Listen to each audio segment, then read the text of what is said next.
All right, but we do have sound going through. I can't tell, I'm not to log in. I'm gonna look real quick.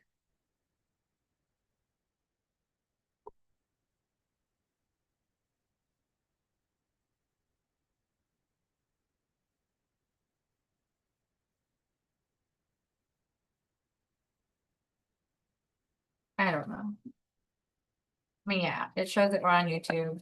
Yeah. I love it. Quick. Yeah, we can hear. Okay. All right, sorry. That's why I didn't hear the initial motion on first one, because I was freaking out with the camera not going. So I'm not even sure where we were in the process. You just started to. I just- Why don't we just reintroduce that item and start over? We were having technical difficulties at the beginning of the meeting, so we have no camera. We have passed the first item on the agenda. We are now moving on. Okay, second item 3.2, discuss and take appropriate action to confirm that beachfront dune protection permit plan 26-16 is consistent with the city's coastal management plan. The applicant is proposing to continue the compensation work required under previously issued permit BFDP 22-001689. Awesome. So, as the agenda item stated, this was a previously issued dune permit approved by planning and zoning, the GLO and city council to allow for the impact and mitigation for the new phases of Palmia. The full mitigation was not able, or mitigation and compensation was not able to be finished in the last, extension of that dune permit. So work has to stop on that hard date. No work can be done without a dune permit, so they're submitting a new dune permit in order to continue and finish that work. And I'll let Chloe speak to all the questions you may have. Chloe Norton, I prepared the package on behalf of Palmia, KM Beach. And I'll focus on the exhibit since that's the easiest picture of what's going on. Attachment 4 was the initial impacts and mitigation proposed on the previously approved dune permit, which expired after 2 90-day extensions on May 15th of this year. They were very close to finishing. It was requested to confirm that the mitigation was complete as proposed by doing a topographic survey, which is, to my knowledge, the first time that has been requested. And from that topographic survey, it was found that we were short total 1,653 cubic yards of material. So this permit not only includes revegetating the mitigation dunes shown in the previous attachment 4 application, but it also includes making up the difference to meet that 1-to-1 requirement of the fill. I will also say that the original permit, the proposed mitigation exceeded the 1-to-1 requirement. But the number proposed in this permit to make up the difference is it will meet that mitigation total volume shown on attachment 4 of 12,048.51 cubic yards. So we are going to get the mitigation that we proposed in the original permit. We're not going to just get to the 1-to-1. We're going to exceed it still. The mitigation package also includes, how we're going to revegetate. And the plan is to get the dune up to the proposed volume and then spread native seeding and put coconut matting down just to prevent that material from slipping while the vegetation becomes established. And as you all know, we're under water restrictions, so it's up to the contractor to bring in water to the site, whether he collects gray water or effluent water from like the OSO treatment plant in Corpus Christi and bring water to the site to make sure that vegetation gets established. And as you all know, we're being very fortunate with the amount of rainfall we've had. So we don't anticipate that it'll be difficult to meet that vegetation requirement. And, we're in springtime. So the focus is to get this permit through as soon as possible so that the material that has been placed on those mitigation dunes doesn't slip away during this time between, this permit expiring and getting this new permit to continue the mitigation efforts. So I believe the GLO has been notified and they'll provide an expedited review. They're aware of the situation. We've had multiple letters back and forth with them, not only to try to avoid trying to get another dune permit to continue the mitigation, just because we felt like it was just the vegetation that needed to be complete to meet that dune permit, and we didn't want to halt the work there. It was their determination along with the city that said, no, we need to get a dune permit for y'all to continue any work in the dunes. So this is that package, and I'll let y'all ask any questions you have. Chloe, how did this come about to understand that the volume of the dune was insufficient? Was this the GLO survey? No, it was the city asked us to Yeah. find a way I don't to. mind jumping in for just a second. I don't know, some of you, most of you guys were not on P and Z when we discussed, and it was Chad that kind of pushed it forward, like, hey, we do all of this work prior to dune permitting, but we don't really do anything at the end to close it out. And so we discussed a multitude of different ways to figure out how to close out these dune permits. So this was, you know, what we asked for this one to close that out. And I believe we're the first ones to do this, and it will be something that you all will see in the future for large scale construction. Is that right? Yeah, you guys are Typically- definitely the first large scale construction. We've had other dune permits at a very smaller scale that have done Okay. similar. What we've done in the past is provide photos, but that doesn't get you a good volume count.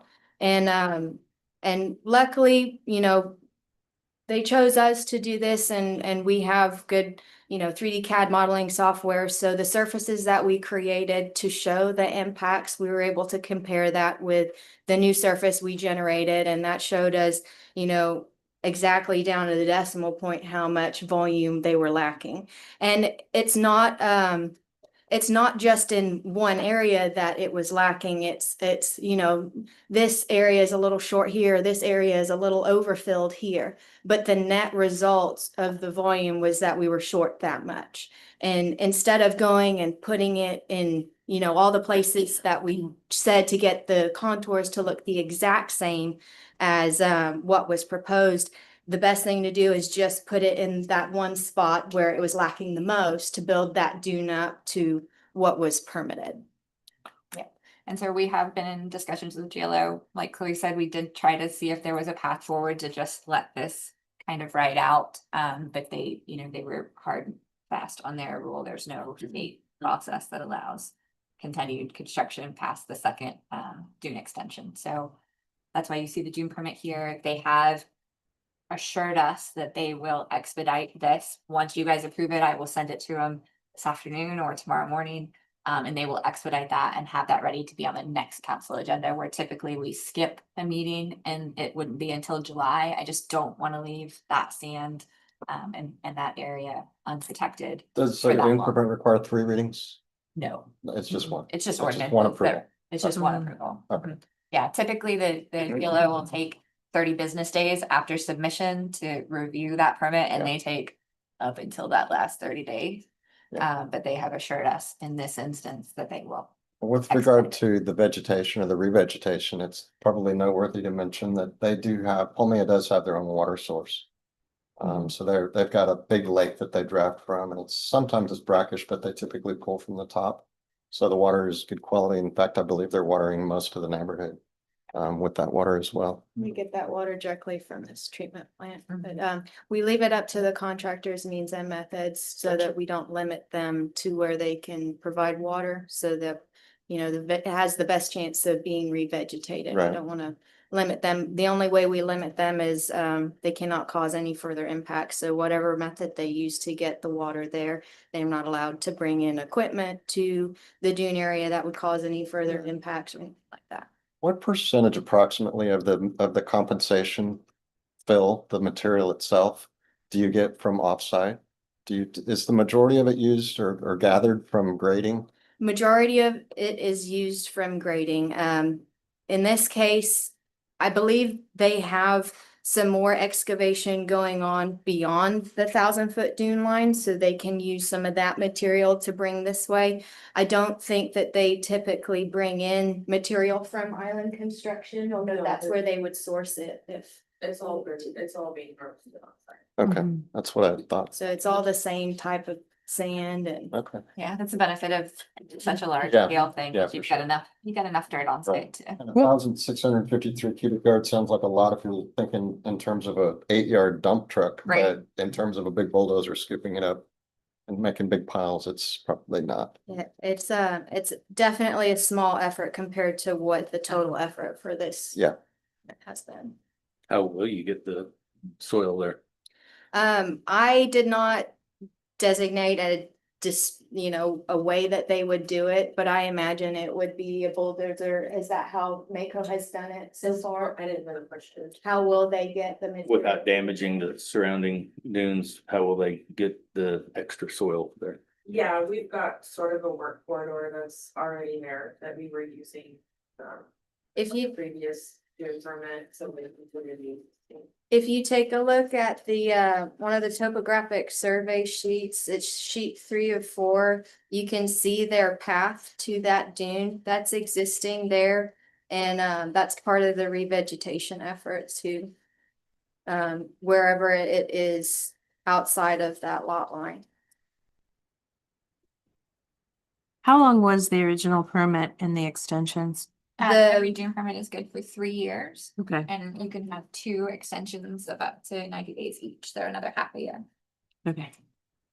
Believe the main focus for them was this Village South area and getting that constructed, and I think the deadline creeped up on them a little bit, so there was a big rush to get the remaining impacts completed. Mhm. And unfortunately, that couldn't have been revegetated in the time frame that they had left. Mhm. There is something in the Port Aransas Coastal Management Plan that says from the date that you start construction, you have 3 years to complete the mitigation. And so that was the letter that we sent to the GLO because they didn't start construction on this until I think it was 6 months to a year after they got the approval. Mm. So we were hoping that with that statement that's in the beach management plan, that the 3 years would allow them to revegetate past the deadline of the Mhm. permit. But with having done the topographic survey and finding that they were short of the cubic yardage, that changed the situation and you can't bring in fill under that little clause in the permit, so. So had they not been kind of short this amount, I think we would have pushed a lot harder to allow the current dune permit to just ride and let that vegetation go. But with that, So is this the second time they're wanting it, or is this the first time second time they're wanting what? for the permit? Okay, so when a dune permit's issued, the original dune permit, whatever that number was issued. So that's issued and that has a 3-year time frame. Right. They can administratively ask us, city staff, for 2 90-day extensions. Those have been extended. And So- the time was up on May 15th. So So, they've had 2 90-day extensions already. correct. And this is a new permit application that will allow us to complete the mitigation that was on that dune. So it's basically like halt that dune permit, you need a brand new dune permit. So this is a brand new dune permit coming under the same process that a regular dune permit would go through. This is just saying, hey, we didn't finish this work. We want to continue this work. And So Allow- this grant them another 3 years to complete it, but the intention is to complete it as soon as possible because it's in their best interest to get it done and get the determination from the city that it's completed. Right. Because the longer the dunes go without material keeping them in the same place, the more likely they're gonna have to do some more mitigation of, to account for wind blowing the material off. And they want to be done with this just as much as you all wish that we had completed it under this original permit. So the goal is to get it done as soon as possible. Mother Nature's probably helping you out a little bit too. With all this rain, yes, Yeah. sir. I'm here. It's a good time of Yeah. year. Mhm. Good time of year. And will we have to do another survey of the area? Likely This- so. Likely okay. what you've got will cover it. Okay. So from the perspective of the city, this is a good thing. I mean, it's not only is it just them completing what they started, but it's kind of a confirmation that they needed to do a little bit of extra work. And so this approval to me seems pretty obvious that we would want Mhm. to grant this and get them started. Absolutely. perspective. Yep. City staff definitely recommends approval. It's work that needs to be finished anyway. They would get in trouble if they don't finish it. Mhm. And they would still have to get a dune permit to finish it. So there's, it's kind of a no-brainer. We're having to go through the process because legally you have to have that dune permit in place, but that work has to continue also. So we definitely recommend that the permit be approved.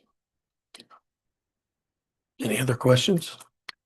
So if it's not completed in 3 years, they can do the 90-day extensions again. Correct. So every dune Mhm. permit has those stipulations. That's written into state law. It's written into our coastal management plan. So as far as the topographic survey requested by the city to determine that everything was done, was that done at a certain time period? Like, did y'all request, I mean, it was requested by the city. Was it within the last 90-day extension, or was that to Yes, final? it was obtained in May. It was on May 7th, 2026, and the permit expired May 15th. Okay, okay. So recent. that tells me a lot. Like y'all went to check and it's like, oh, gotta move a little bit more. And now I think it was fairly I mean, we were really thinking we were gonna come in on time and be able to just let the vegetation establish, Mhm. after the permit, and that's what we were hoping that the city and the GLO would allow, but then when we found it was short, now we Mhm. have to get it. got it. Okay. And I mean, if it was even short, less than that, like maybe 10 cubic yards, we could have done that fill in that the week. in the week that they had, but the amount that they were short, it just wasn't feasible. They couldn't do it right Right. amount of time. Sure. Makes sense. Well, that also makes sense with the timing. Yes. Yeah, and a permit on this scale, the amount of grading and fill that they had to do on this scale, I think it's pretty tough to, make sure that you get to that 1-to-1. And it's good that we did the topo survey to see where we're at. And maybe with the scale of this, they were pretty close, but then because it was such a large permit and a large effort that, we weren't Mhm. close enough. Gotcha. And I understand that part of it. So maybe going forward, maybe we should do the topo before we do a first 90-day extension. Or is that not? Well, you gotta consider that costs the client, and if they know that they're not there yet and they want the 90-day, there's no point in getting it topo surveyed because they know they're not there yet. Mhm. And they're pricey. Yeah, well, understood, but I thought it might avoid them having to go through something. If they'd known 90 days ago, they could have. Well, 90 days is a pretty good amount of time, and if it's during the spring, a lot of vegetation pops up within 3-4 weeks. So theoretically, 90 days is enough to complete what you need. And I'm not necessarily focusing on this. I'm thinking of large projects in the future. Yeah, and maybe it makes sense before the second extension. Maybe that's instead of the first, when they go for But I the think it's second. also gonna be very dependent on the specific dune permit and the specific project that it is too. I would hate to Mhm. make that a requirement of any extension.